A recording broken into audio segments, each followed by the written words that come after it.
ইকরা TV সরাসরি ফোনালাপ অনুষ্ঠান চলছে। উপস্থাপনায় আছেন শেখ আব্দুল্লাহ শাহাদাত। এক মহিলা কল করল। আসসালামু আলাইকুম। ওয়ালাইকুম আসসালাম। শেখ, আমি অনেক বড় গুনাহ করে ফেলেছি, আল্লাহ তাআলা কি আমাকে ক্ষমা করবেন? শেখ বললেন, কেন ক্ষমা করবেন না? অবশ্যই ক্ষমা করবেন। নিশ্চয়ই তিনি অতি ক্ষমাশীল, অতি দয়ালু। আল্লাহ তাআলা বলেছেন, আপনি বলে দিন, হে আমার বান্দারা, যারা নিজেদের উপর বাড়াবাড়ি করেছ, আল্লাহর রহমত থেকে নিরাশ হও না। নিশ্চয়ই আল্লাহ তাআলা সব গুনাহ মাফ করে দেন। নিশ্চয়ই তিনি পরম ক্ষমাশীল, অসীম দয়ালু। সূরা জুমার আয়াত নং 53। মহিলা বললেন, কিন্তু আমার গুনাহটা অনেক বড় আর গুরুতর।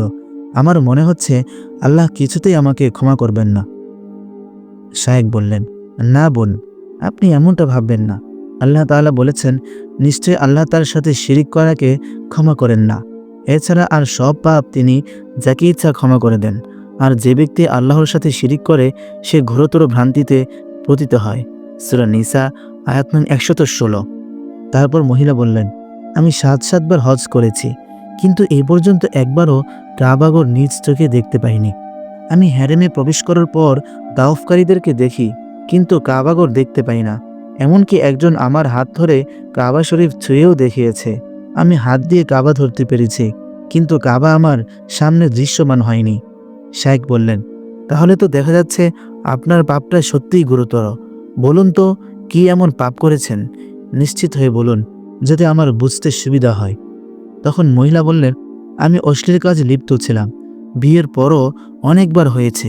আমি ঠিক বলতে পারছি না কোন পাপের কারণে আমার এই অবস্থা হয়েছে। তখন শায়েখ বললেন, অসম্ভব, এটা ছাড়াও অন্য কোনো পাপ আছে। শুধু অশ্লীলতার জন্য এমনটা ঘটতে পারে না। আপনি ভেঙে বলুন, আপনি কি করেছেন? তখন মহিলা বললেন, সত্যি কথা বলতে কি, আমি একজন নার্স। আমার গোপনে সম্পর্ক ছিল একদল ব্ল্যাক ম্যাজিক চর্চাকারীদের সাথে। তারা নানাভাবে জাদু চর্চা করত। তারা সব সাধনা করত। জাদুকরদের শিখিয়ে দেওয়া নিয়ম অনুযায়ী হাসপাতালের হিমাগারে চুরি করে প্রবেশ করতাম। মৃতদের মুখে বিশেষ কাজ করে মুখগুলো সেলাই করে দিতাম। এই মৃত লাশগুলোকে এই অবস্থায় দাফন করা হতো। এই ন্যাক্কারজনক কাজ অসংখ্যবার করেছি। তখন শায়েখ বললেন, এমন কাজ কোনো মানুষের পক্ষে সম্ভব নয়। জাদুবিদ্যা তো শিরক। নিশ্চয় শিরক বড় পাপ। সূরা লুকমান আয়াত নং 13।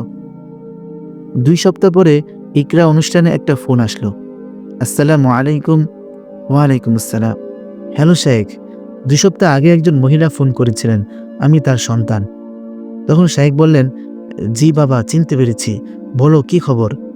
তখন ছেলে বলল, শায়েখ, আমার আম্মু ইন্তেকাল করেছেন।